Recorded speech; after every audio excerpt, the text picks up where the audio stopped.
Hello class 5, welcome to your online science class. We have already started weight, volume and density, and still now we have done 3 classes on it, and we have discussed what is the relation between volume, weight and density, and we have also discussed that how can an object float and how does it sink. Okay, so Archimedes principle also we have discussed, so I will just touch up the definition of Archimedes principle, and then I will shift to the next part of the continuing part of the chapter. Archimedes, please go to your page number 95. Archimedes was a great scientist who studied upthrust and displacement. So what is the upthrust? What I have told, that the pressure, if you put something inside water, if you forcefully dip something, you will feel a pressure which is coming from the opposite side of the bowl or the container. So that pressure which you feel upward, which is upward directed, that is called, that push or that force is called upthrust. Now he has great scientist Archimedes. He has discussed about upthrust and displacement. What is displacement? When you are dipping something in the water, according to the volume of that particular object, the same amount of water is being displaced. Now that the displaced water, the process is called displacement. He found that upthrust is equal to the weight of the water displaced of an object.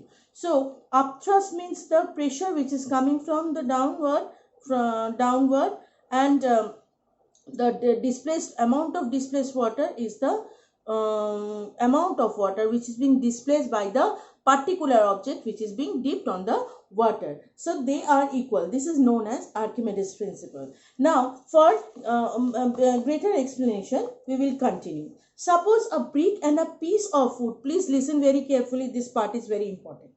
Suppose a brick and a piece of wood, both of volume 1 liter. What is the meaning of volume? Is how much space it is occupying. Suppose the place which is occupying, the shape. Suppose this is a volume, and the same shape is another one box. So this duster and the box volume is same. So when they looks alike, the same shape and same size, that is called the volume. So when suppose a brick and a piece of wood of both volume 1 liter are immersed completely in water. They are dipped inside the water. The weight of the brick is 2 kg and the wood is 0.8 kg. So we can understand that 2 is greater than 0.8. We have learnt in mathematics it's a decimal, isn't it? So 2 is a whole number and 0.8 is a it's not a whole number. Okay, so 2 kg is greater than 0.8 kg. Both will displace the same volume of water. Why? When you are dipping it in the water, both are displacing same amount of water. Why? Because both the volume are 1 liter. Okay, so when they are immersed in water, that is 1 liter. Hence both displaces the same weight of water, that is 1 kg, because we know 1 liter of water weighs 1 kg. Okay, so when we are telling that the volume of that particular object which is being immersed will be displaced by the object when it is immersed in the water. So when the weight is 1 liter, so 1 liter water will be displaced, and that is equal to 1 kg. So Archimedes principle, so by Archimedes principle, the upthrust on both will be the same, because if you remember in the previous day we have told that the amount of upthrust is equal to the volume of that particular object, and that we will also read that the amount or the part of the water is displaced is also the same to the upthrust. So by Archimedes principle, the upthrust on both will be the same, because the amount of water which is dispersed is equal to the amount of upthrust. And volume we have learned, both are same, so the upthrust will also be the same, and the amount of water displaced by them will be also the same. So by Archimedes principle, the upthrust on both will be the same, that is equal to the weight of 1 kg, because 1 kg is equal to 1 liter and both the volume are 1 liter. I think you can understand. Now see what is the difference, basic difference between brick and wood. What will happen in case of brick? Weight, we can see the weight is 2 kg, that is greater than the upthrust, that is 1 kg. Why? Let me draw. See, we are seeing two things, okay? This is a brick and this is a piece of wood. We cannot distinguish between, we cannot differentiate between this because the volume are same, because these two are same volume wise, isn't it? This is a brick and this is a piece of wood. But what we have seen, that this is 2 kg and this is 0.8 kg, that these two are weight. So what we can see, that 2 kg is greater than 0.8 kg. Please listen it very carefully. 2 kg is greater than, so the brick will be heavier, its weight will be heavy than the brick, though the volume are same. Am I clear? Now what is happening, as the, and what will be the upthrust? In both the cases, upthrust is equal to 1 kg or 1 liter, isn't it? Isn't it? So what is happening when, so what, here I am taking, again I will show you the same, but here there is a difference between the explanation and that will help you to understand it clearly. Suppose same amount of water is there. Now we will see that the, when we are putting the brick inside, it is drowning, it is sinking. But in case of wood, it is floating on the water. Why? And it is sinking in the water. Because why? See, the amount of upthrust which is coming is 1 kg. Here also 1 kg. But the weight of the brick is 2 kg. Weight is 2 kg. And here the weight is 0.8. So what we are seeing, that here 1 kg, you think of it, 1 kg is greater or the 0.8 is greater. 1 kg is greater. So the upthrust, amount of upthrust is more over here. But in case of brick, what we are seeing, that brick is of 2 kg, but the upthrust is 1 kg. So upthrust is less than 2 kg, and that is why it is sinking in the water. The force which is pushing it from upward, that is called upthrust, which is 1 kg. But as the weight of the brick is more, that is 2 kg, it is drowning. So what we are seeing, that if the weight is more than the upthrust, then amount of the weight of the particular object which is being immersed in water, if it is more than the upthrust, then it is sinking. And when the weight of the particular object is less than the upthrust, here see, in case of wood, what is, this is the wood and this is the brick, isn't it? So when we are immersing the piece of wood in the water, what we are seeing, that the amount of upthrust is more than the weight of the water, and thus the pressure is more, and that is why it is floating. Am I clear? Yes, because the brick is heavier than the upthrust, and here in case the upthrust is more than the weight of the particular object. Now see in the book, page 95, the same thing is written. In case of brick, weight, that is 2 kg, you can see properly, I think you have book. See, weight 2 kg is greater than the upthrust, that is 1 kg. What I have told, isn't it? The upthrust is 1 kg and the weight of the brick is 2 kg. That is why it is sinking. Again here what is happening?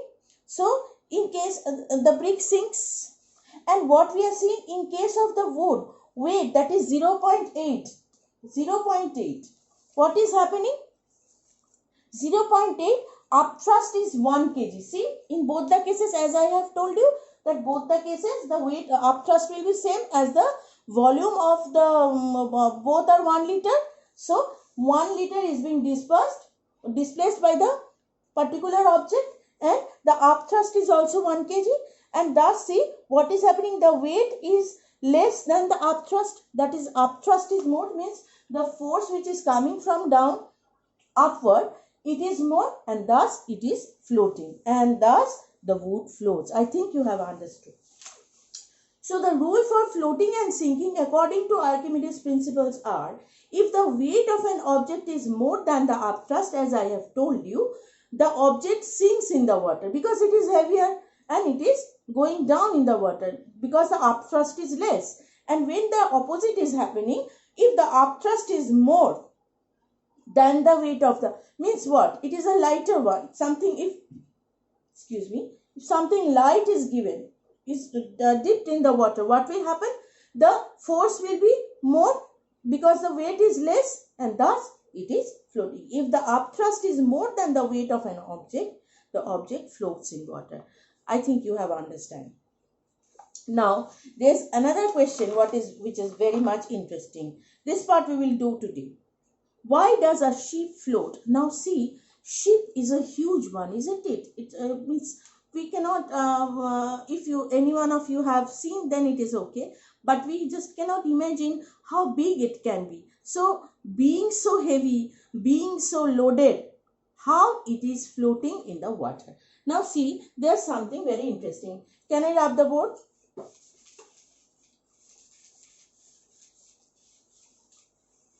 Now see.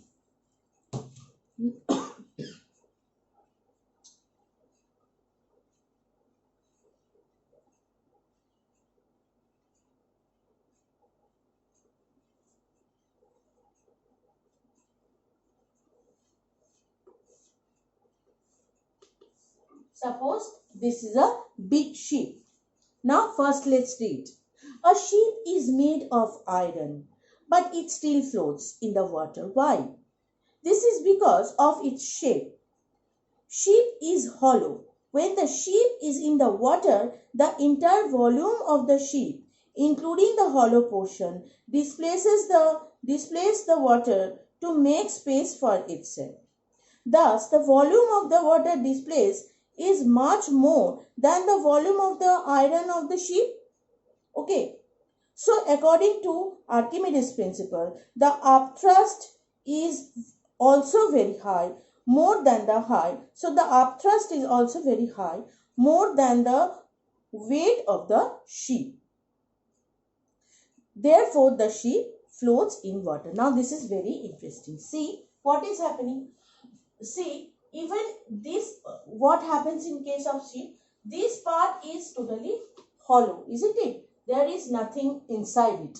But still, when we consider the entire volume of the ship, we also include this part of the ship. So, the entire volume is not only this much which is above the water, which is below the down the water is also including its volume. So, we have read that volume is equal to upthrust, isn't it? So the amount of upthrust will also be very high. But what is the thing? The volume is so that, but the weight is not so much, because this part is entirely hollow. This part is not having any weight inside. So as according to the volume, the upthrust is coming, the weight is not up to the, the weight is not so much that it can sink. So in this case, what is happening? The upthrust is more than the weight of the particular object, because when we are considering the volume, we are considering the entire ship, including this part. Am I clear? But so it is becoming very heavy if we consider the volume, and as we have read that volume is equal to the upthrust. So what is happening? When the upthrust is coming, it is becoming more than the weight of the ship, because this part, even it includes the volume, but it is hollow. There is nothing inside it. Whatever is there is over here on the top of the water. So this part is included in the volume, and as volume is equal to the upthrust, this all total, it is in sum total, the upthrust is becoming more than the entire weight of the ship. And that is why we have read in the previous part that if the upthrust is more than the weight of an object, the object floats in water. So see what it is written. This is because of its shape. A ship is hollow. When the ship is in water, the entire volume of the ship includes the hollow portion. The thing what I have told, that when we are considering the volume means what? What we have read, that how much space it is occupying. And we have also read that volume is equal to upthrust. So when we are considering the entire volume of it, the amount of upthrust is also the same. But what is happening? Why it is floating? Because of its shape, and this part is hollow. And thus what is happening? Thus the entire volume of the ship includes the hollow portion, displaces water to make space for itself. So the amount of volume is equal to the amount of water displaced by the ship. Now, so according to Archimedes' principle, thus the volume of water displaced is much more than the volume of iron in the ship. So volume, as the same amount of water is being displaced, the volume is more, but the upthrust is more. Because the volume is more, the upthrust is also more. And that is why, due to the hollow shape, as the place is empty, the entire weight is becoming less than the amount of upthrust. And the Archimedes principle, so according to Archimedes principle, the upthrust is also very high, more than the weight of the ship, the way I have explained you. Therefore, the ship floats in water. If the amount of iron used to make the ship is made into a ball and dropped in water, it will displace much less water than a ship. The upthrust will be much smaller than its weight, and it will sink. If we do the reverse one, what will happen? If we put, suppose in this way, if I don't explain, if I put iron inside it, what will happen? It will become heavier and it will definitely sink. Why does a ship sink? Because if something, God forbid, something will happen and water will start entering. So what will happen? It will be filled up with water, and the weight will be more than the upthrust, and it will sink. So for today, we will stop here. In the next day, I think we can complete the chapter, and after that, we will do the exercises and all.